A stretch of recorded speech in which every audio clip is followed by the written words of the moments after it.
नमस्कार दोस्तों। तो जैसे हमने पिछली जो हमारी वीडियो थी उसमें हमने जो फॉर्मेटिंग स्टाइल थे, फॉर्मेटिंग स्टाइल से मतलब जो हम रिसर्च लिखते हैं, थीसिस लिखते हैं, उसके लिए जो हम फॉर्मेट यूज करते हैं उसके बारे में हमने थोड़ी सी चर्चा की थी, जिसमें एपीए और एमएलए था हमारा। AP means American psychological association, MLA means modern language association. तो इसमें जो मेन चीजें थी, कुछ पॉइंट्स थे हमने 2, 1, 3, 4, ये जो हमारे ये हैं जो मीन्स रेफरेंसिंग स्टाइल है। रेफरेंसिंग जो हम करते हैं, किसी राइटर का नाम है उससे की जो हम कोई भी हम राइटअप करते हैं तो उसमें रेफरेंस के लिए जिन फैक्ट्स का, जिन चीज़ों का हम यूज़ करते हैं वो ये सभी हैं। तो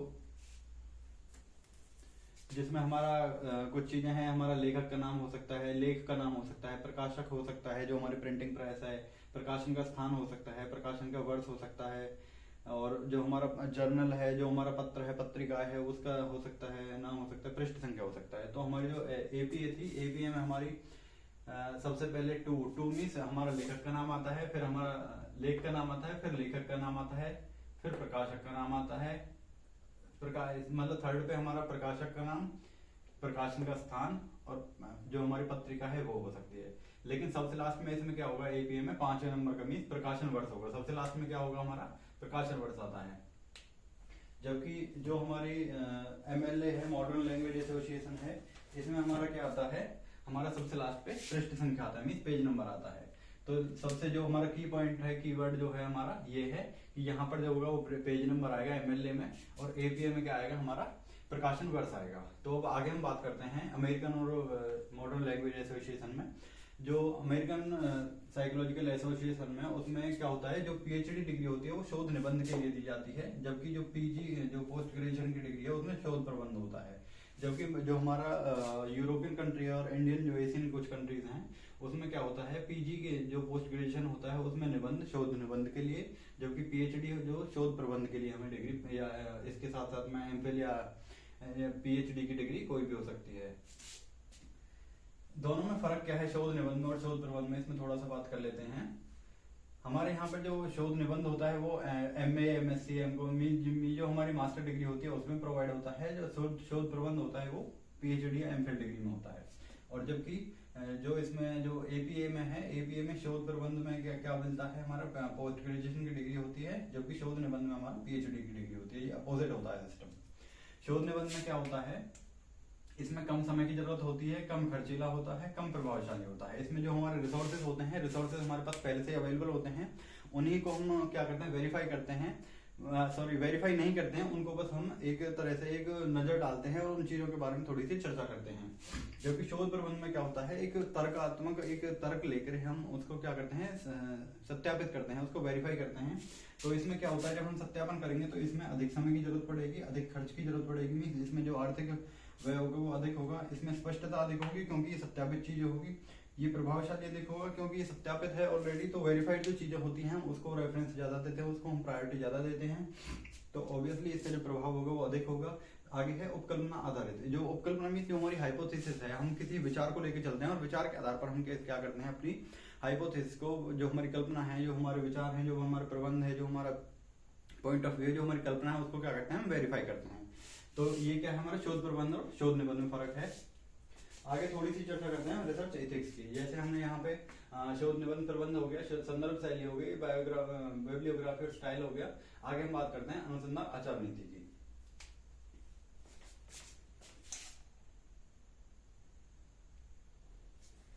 तो हम बात करते हैं अनुसंधान आचार नीति के। आचार नीति से मतलब है जो हम एथिक्स हैं, जो हम जिस सिद्धांत का, जैसे नियम प्रणाली का हम यूज करते हैं रिसर्च में, उसके बारे में हम कह सकते हैं अनुसंधान आचार नीति। इसमें तीन चीजें हैं, तीन हमारी नीतियां हैं। सबसे पहला है आचार विषयक नीति, दूसरा है नैतिक संदेहवादी नीति, तीसरा है उपयोगितावादी नीति।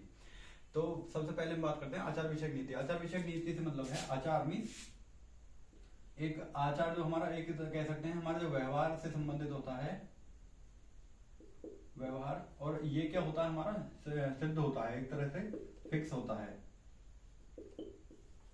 तो जब कोई ऐसी चीज जो एक रिजिड फॉर्म में है, मीन्स सॉलिड स्टेट में है, जिसको हम कोई टाइम के हिसाब से, प्लेस के हिसाब से, स्थिति के हिसाब से, कंडीशंस के हिसाब से, उसमें क्या है, नो चेंज है, मीन्स उसमें कोई परिवर्तन नहीं आ रहा है, समय, काल और परिस्थिति के हिसाब से उसमें कोई परिवर्तन नहीं आ रहा है। जी मीन्स कहने का मतलब है कहने एक मान लीजिए हमने एक रिसर्च की, बहुत सारी रिसर्च की है, उसमें हमें एक निष्कर्ष निकला कि मृत्यु क्या है, एक अटल चीज है, एक मीन्स उसको हम टाल नहीं सकते, तो वो क्या है, एक अटल सत्य है, ठीक है, यूनिवर्सल ट्रुथ है। तो वो क्या है हमारी एक, उसी तरह से हमारी आचार विषयक कुछ नीतियां होती हैं जिन पर किसी समय का, परिस्थिति का और स्थान का कोई परिवर्तन नहीं होता, जो अपने आप में फिक्स रहते हैं, उनमें हम बदलाव नहीं कर सकते। तो वो क्या होती है, हमारी आचार विषयक नीति होती है। दूसरा है हमारा नैतिक संदेहवादी नीति। दूसरा नैतिक संदेहवादी नीति से मतलब है जिनमें समय, स्थान और स्थितियों के हिसाब से क्या हो जाता है, परिवर्तन भी, लचीलापन होता है,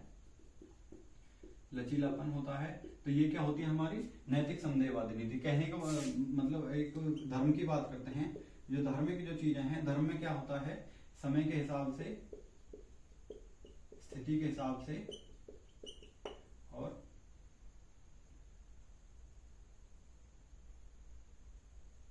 समय, स्थान और स्थिति। तो ये क्या है, इन तीनों में और भी कुछ तथ्य हो सकते हैं, उन तथ्यों के आधार पर इनमें क्या होता है, लचीलापन होता है और उनमें थोड़ा बहुत परिवर्तन हो सकता है। उनमें हम अपनी जरूरत के हिसाब से क्या हो सकते हैं, वो एडजस्टमेंट होती हैं। मीन्स उनके साथ साथ में हमें अपने जीवन यापन करना होता है और उसी के आधार पर जो हमारी जो नीतियां हैं उनको हम निर्धारित करते हैं। लास्ट वाली क्या है, हमारी उपयुक्तवादी नीति। उपयुक्तवादी नीति से मतलब है, इसमें क्या करते हैं हम, जो हमारा रिसर्च की कोई फील्ड है, मान लीजिए कोई क्षेत्र है, अनुसंधान क्षेत्र हो गया हमारा। अनुसंधान क्षेत्र में क्या है, मान लीजिए हमने इसका एक अनुमान लगाया, अनुमान में हमारी जो कॉस्ट थी, जो हमारा आर्थिक व्यय होना है, वो मान लीजिए 1 लाख रुपए पहुंचता है, और उसमें से जो हमारा बेनिफिट होना है, उसमें बेनिफिट लगभग हमारा 2 लाख का हो रहा है। दूसरी कंडीशन, हमारा जो इसमें अनुसंधान में व्यय हो रहा है वो मान लीजिए 2 लाख का हो रहा है, और उसमें उससे बेनिफिट कितने का हो रहा है, मीन्स कुल 1 लाख का। तो हम जो क्या है, जो हमारा व्यय है और जो हमारा जो उसका आउटकम है, जो उसका परिणाम है, उस परिणाम के आधार पर जब हम देखते हैं, पहले अनुमान लगाते हैं, उसकी एस्टिमेटिंग एक एस्टिमेट लगा लेते हैं कि उसका एक अनुमान लगा लेते हैं कि उसमें इतना खर्चा आना है और उससे इतना फायदा होना है। जब फायदे होते हैं हमारे, जो हमारे आर्थिक व्यय से अगर कम होते हैं, तो वो क्या होता है, हमारा एक मीन्स यूजफुल नहीं होता है, लाभकारी नहीं होता है। जबकि हमारा लागत जो कम होती है और उसके जो लाभ होते हैं, प्रभाव ज्यादा होते हैं, तो वो क्या है, हमारा एक उपयोगितावादी नीति होती है। तो इसमें क्या है, हम पहले जो उसके परिणाम है, परिणामों के आधार पर जो हमारे उससे फायदा होने वाले होते हैं, उन फायदों का अनुमान लगाते हैं और उसके बाद हम रिसर्च में कुछ इन्वेस्टमेंट करते हैं। अदरवाइज हम क्या करते हैं, रिसर्च को कैंसिल कर देते हैं, रिजेक्ट कर देते हैं। आगे हम बात करते हैं हितधारक की।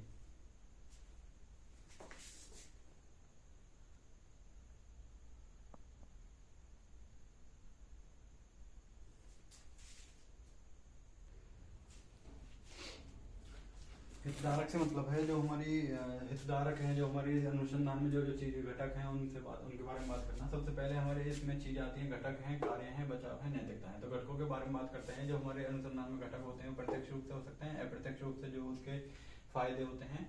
तो प्रत्यक्ष रूप से जो हमारा शोधकर्ता होता है उसको फायदा होता है, क्योंकि उसको एक डिग्री मिलने वाली होती है, तो अपनी डिग्री के लिए सबसे पहले मेन मोटिव जो कार्य करता है, दूसरा वो समाज के लिए कार्य करता है। अप्रत्यक्ष रूप से क्या होता है, जो हमारे स्रोत होते हैं, जो हमारे जो मान लीजिए कोई बुक्स हैं, कोई रेफरेंस बुक्स हैं, कोई जो हमारी ऐतिहासिक चीजें हैं, उनको शोध के माध्यम से वो क्या है, जो दबी हुई चीजें हैं उनको तो पुनरुद्धार हो जाता है, तो उनको फायदा होता है, एक ऐतिहासिक चीज हमारी जागृत रहती है। दूसरा है प्रतिभागी, जो उसमें जो रिसोर्सेज हैं उनको कहीं ना कहीं फायदा होता है, जिनसे हम अपना जो रिसर्चर है जो वो क्या होता है, डेटा कलेक्ट करता है। तीसरा है जो संस्था होता है, समाज होती है, मीन्स जिस संस्था में जो शोध करता है वो कार्य करता है, या फिर जो हमारा समाज रहता है उसमें उसको कहीं ना कहीं उससे अप्रत्यक्ष रूप से लाभ होता है। दूसरा है आगे कार्य। कार्य में क्या है, हमारा सबसे पहले जानकारी प्राप्त करना।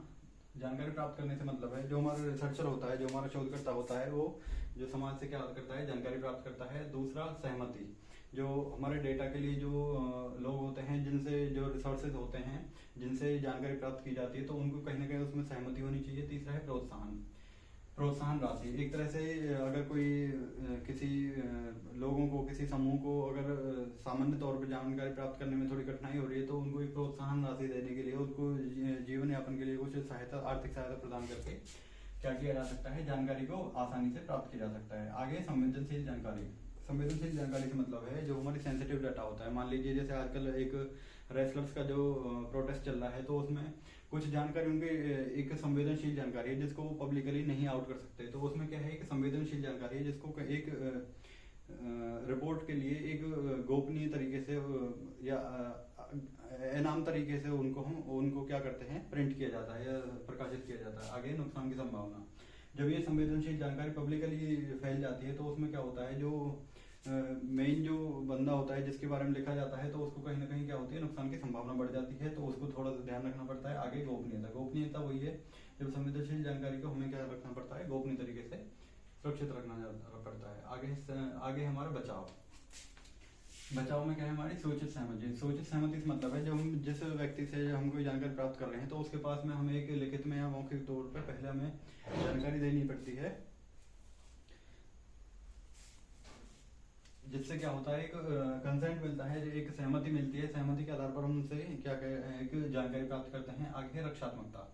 अगर किसी कंडीशन में उनकी गोपनीयता भंग होती है तो उसमें क्या होता है, जो शोध करता है वो उनकी रक्षा के लिए या उनकी सेफ्टी के लिए, सिक्योरिटी के लिए क्या करता है, कुछ ना कुछ उसको प्रोटोकॉल होने चाहिए, उसकी सुरक्षा की उसको निर्वाह करना चाहिए। आगे स्क्रीनिंग। स्क्रीनिंग से मतलब है जो बहुत सारे डेटा हैं, बहुत सारे डेटा के में से सिलेक्ट करके अपना जो सैंपलिंग है, सैंपलिंग प्रॉपर तरीके से की जाए। आगे पायलट अध्ययन। पायलट अध्ययन से मतलब है जैसे कोई बाढ़ आती है तो उसमें क्या करता है, कोई जो सर्वे होती है फसल वगैरह की, तो उसमें क्या करते हैं, एक प्लेन या ड्रोन होता है, ड्रोन को एक एरिया के ऊपर से निकाला जाता है जिसमें ये देखा जाता है कि फसल का या क्षेत्र का कितना नुकसान हुआ है। तो वो कह सकते हैं पायलट अध्ययन। पायलट अध्ययन से मतलब जो रिसर्च में किस तरह से काम करता है, अपने आने वाले जो रिसर्च के टाइम में जो हमारे नुकसान हैं उनको एक प्रीलिमिनरी, एक पूर्वानुमान के तौर पे क्या करते हैं, देख लेते हैं, जिससे क्या पता चलता है हमें, एक पायलट तौर पे एक ऊपरी हमें उसके फायदे नुकसान का पता चल जाता है। आगे है समव्यावसायिकता। समव्यावसायिकता से मतलब प्रोफेशनलिज्म। मीन्स जब हम किसी चीज को रिसर्च को